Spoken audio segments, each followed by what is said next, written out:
So after her first vlog, she spoke a lot about her paper topic and what she was going to do. Let me explain for a second what the requirements for our senior research project are. This is our first year doing it. This is sort of the jumping off point for the interim time between portfolios and the new writing review program. But what we decided to do this year was that every senior would write a research paper. The requirements were 5 to 10 pages. That it must include an annotated bibliography using 6 sources. Only 3 were allowed to be from the internet, and they had to use, of course, in-text citation and all that, but they got to choose their own topics. There was a breakdown in this assignment in that there was definitely not enough structure on analysis and including analysis into their writing, so that's something we're revamping for next year. But this student in particular chose to write about the First Ladies, and her final product was much better than her first product, and you can see that her mind sort of jumped around during her vlogs, as it does in her paper. Let me show you what her second vlog was about. Okay, Miss Inter needs to learn to make copies whenever she says she's going to. There's some of the fact that we have a new project due, and she still hasn't given us the requirements. They're online, but I'm not printing it off. And we have this new check sheet that we have to sign and turn in with our research project. She hasn't printed that off either. And she needs to get organized. There's some fact that it took her forever to grade our research paper rough drafts. And then lately she's been telling us that we need to be in Computer Lab D, but we need to be in the room. Which one do we need to be in? I mean, really? Okay, I can't do this. Turn it off. So April's second vlog was basically a rant at me, and I told them that they totally could do that. Part of this vlogging process and the writing process was to allow the kids to have an opportunity to express whatever was on their mind, and to look at what outside effects impact their own writing abilities and their outcome. And you have to take into consideration how teachers work and how we review. Let me show you another clip from another student who shares some of the comments that he received on his rough draft throughout his vlog. Hey, this is my serious thing about swamp logging. I'm trying to take my paper in the direction of like swamp logging. Like, logging is already a hard enough job, but when you have to go into a swamp to get it done, it makes it a lot harder. And I would read you parts of my rough draft, but I spilled some apple juice on it, and currently it's stuck together. But there is one comment on here from the teacher that struck me in a way that was I don't know how you'd say it. I don't know the word for it. Let me just read you what she said. Think that happens about 2 pages ago, Mr. Flintstone. Smiley face. So that's really what's the most important part of this paper so far. Let me read the comments that Miss Cintra made to me, and I will respond to them appropriately.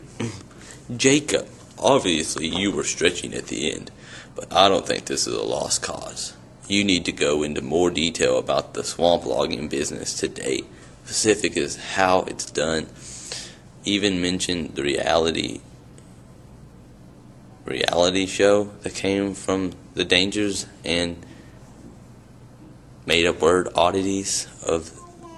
With the student's comments, reading my comments that I wrote on his rough draft, he was able to verbalize what was said and then to sort of discuss it as he was vlogging. He did later on go complete his paper on swamp logging, and it was done in a much more appropriate and better way than what he started out with. And I think that a lot of the comments in the vlogging with that contributed to the success of his paper.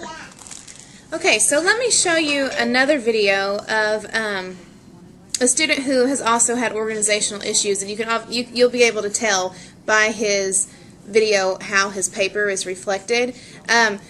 ignore the end of the video.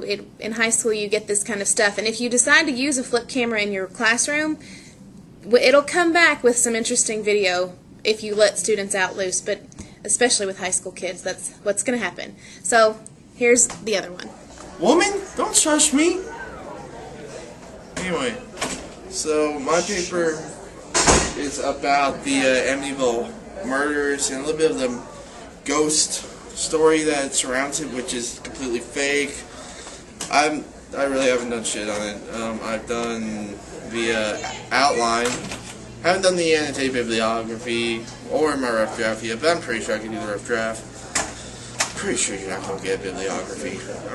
I don't know, maybe a half of one. And really, so far I've brought up, there's a lot of evidence supporting that the house is not haunted. Come on, a demon pig that the little daughter named was Jody? No. Apparently it was supposed to be a cat that Ronald DeFeo Jr. called Pig because the cat was so freaking fat. And oddly enough, it would shine red eyes, so there's part of that.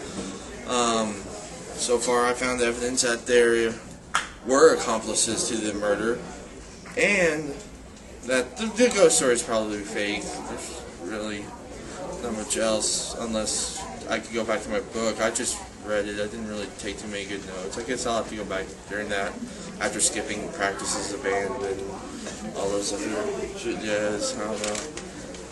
I love these people. They're like brothers to me. Come on, keep going. And well, sorry. And this today, so I also found out there's no books in the library about it, and this is Lucifer. Are you done now? I guess I'm done if you want to stop. So this student, after seeing his own video, was able to see his writing through the way that he speaks. And we had huge issues with his paper, but finally in the end, through going through the vlogging process, he was able to sort of orchestrate more of his organizational patterns and see how he writes by way of seeing how he speaks and his jumping around of topics, if you will. So all in all, vlogging turned out to be a good thing, and something that I plan on continuing to use in my class. There were lots of issues with it. For instance, I have 120 students and one flip camera, so devising time for each individual student to go out and actually vlog, I hope to do it 3 times. Not all students got to do it 3 times, but I hoped that they would be able to. But that was one of the problems, just working it into your schedule. If I had more, it would be better. But I think the way that I'm going to adapt this assignment for next year is I'm going to target the kids who are lower on the writing level and then use this technique with those individualized kids. That way I'll have less students who actually need to vlog, and maybe I'm going to start at the beginning of the year and see how it progresses through to the end of the year, and then put all their blogs together and see what they can come up with. So I hope that vlogging is something that you will incorporate into your classroom, and if you have any questions, I'll see you on Skype in a few minutes to answer those. Let me leave you with some words from April, our first student that you saw, about vlogging. So it's been a pleasure. Thank you.